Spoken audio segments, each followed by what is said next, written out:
I want to bring in my colleague Mir Fareed, who's tracking all the latest coming in from across the Kashmir Valley. In Srinagar right now, Fareed, what are you picking up about the details? NI DG is there, NI team is currently investigating. Constantly updates are coming in. But of course, the big question is, where are the terrorists? Are they still in the jungles? Have they been able to flee very far, take other routes toward Kishtwar, Poonch? What is your assessment? Of course, without revealing any details here, but the assurance that needs to come that these terrorists will be caught.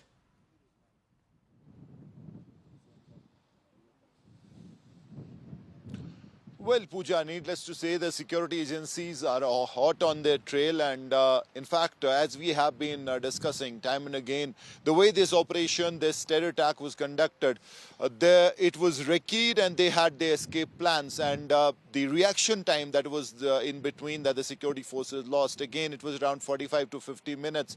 So all these factors you have to weigh in when you need to understand the topography of the area and why it is taking such a long time for the security agencies to taste success. Now, in this case, as you rightly said, we cannot obviously, for the sensitivities that surround this particular operation, the locations that are under the radar and are the hot zones. But I can tell you a certain part of Pahalgam has been declared negative, which obviously means that that has been thoroughly scanned and there is no possibility of this group being there. But then there is there are other parts which are hot now.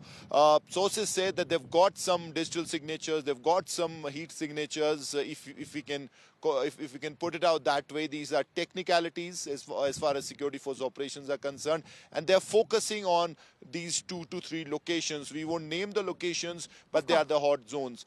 Difficult operation, and each passing minute, each passing day, the chances of them being in the periphery are getting minimum, and there could be a case where they could have slipped into the forest area or gone back into some well-entrenched hideout, which obviously was the plan when they set out for this particular carnage. So they had the exit routes, and post that they could have slipped into that hideout. But that's the confirmation that all of India is waiting for. When will be these butchers who massacred at point blank range innocent people who were out on vacation? When will they be nabbed? It's been 10 days.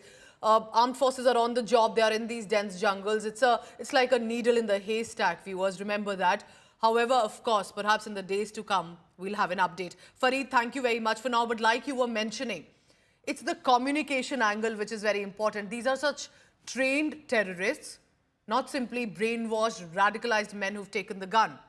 How is it that their communication cannot be tracked or is not able to be tracked? According to the investigation agencies, there's an ultra set that the terrorists had, and I'll explain it to you. These Pahalgam butchers used an ultra set. It's usually, as is known to the agencies, belongs to Pakistan military. These are highly encrypted Chinese communication gear. It is supposed to be, of course, for the military, for self-defense, but knowing Pakistan, it's the terrorists also using it. The Pakistani military is known to use these ultra sets for communication purposes. It is customized by the Chinese companies, possibly for the military. What does it mean? It combines the mobile phone capabilities, but with a specialized radio gear, not simply like a satellite phone, but extremely high-tech in nature. This operates on radio waves for message transmission and reception. So it does not need a SIM card. It does not need the calling like is usually done, which can be tracked. These are high-tech equipments that have been used. And one of the reasons that for days they were able to do recce, stay in the jungles and not get tracked. If you're wondering what is the reason, what are the challenges that even the armed forces with extreme training from our side are not able to find these terrorists who butchered innocent people, let me take you through one by one. Now, the one challenge that you must understand is that these are dense forests in South Kashmir. It's a whole belt that extends toward the Jammu region too. And that is one of the reasons that the loophole of infiltration that has happened and then to be able to settle in these jungles for some time. Challenge number 2. These terrorists know the terrain very well. Now, do they know it simply because they've been able to do recce? Is there any sort of local support in it? All of that is being investigated further. But all the senior investigators who I've also spoken to have said that these were not simply brainwashed jihadists. They appear to be trained in jungle warfare, which means settling in the jungles. They do not need to go toward the towns and cities. They have the military capabilities, not just to kill, but evade capture. Agencies believe that this is how Pakistani military commandos have been trained. That's the kind of extreme precision that was used by these jihadists. How are they staying put in jungles, even though these are dense jungles? How are they managing to continue for days? It's because they are reportedly not only armed with regard to ammunition, but also ration. One of the reasons that they are possibly not heading toward towns and cities. Terrorists had a head start after the attack.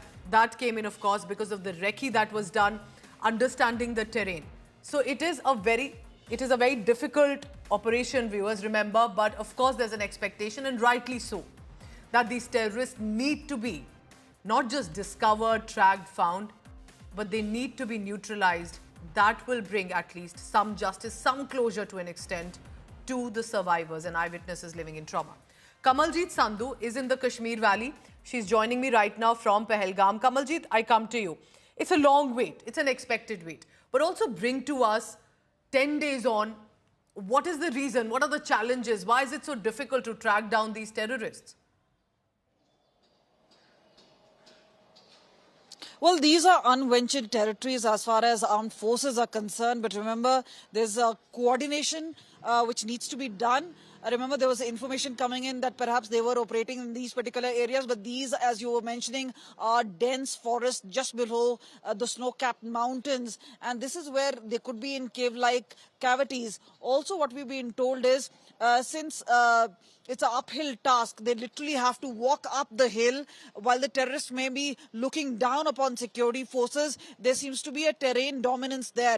And this is where security forces are treading very carefully, because remember, they do not want further casualties, especially of anyone from security grid. That could actually not only hit the morale, but also be problematic later on. So this is not just one particular group in one particular area. They may be spread out in different folding mountains of that particular area. So that is why it's taking very long. And the cordon is not in a very specific small area. It's a larger cordon on several kilometers across, and that is why areas like Kulgam in Shopian, what we're talking about is Anantnag district. These are areas, one, where it is believed that the terrorists could have trekked down to, and then they're also looking at some sort of a sign, and that is why, they only have daylight till they can actually tread in.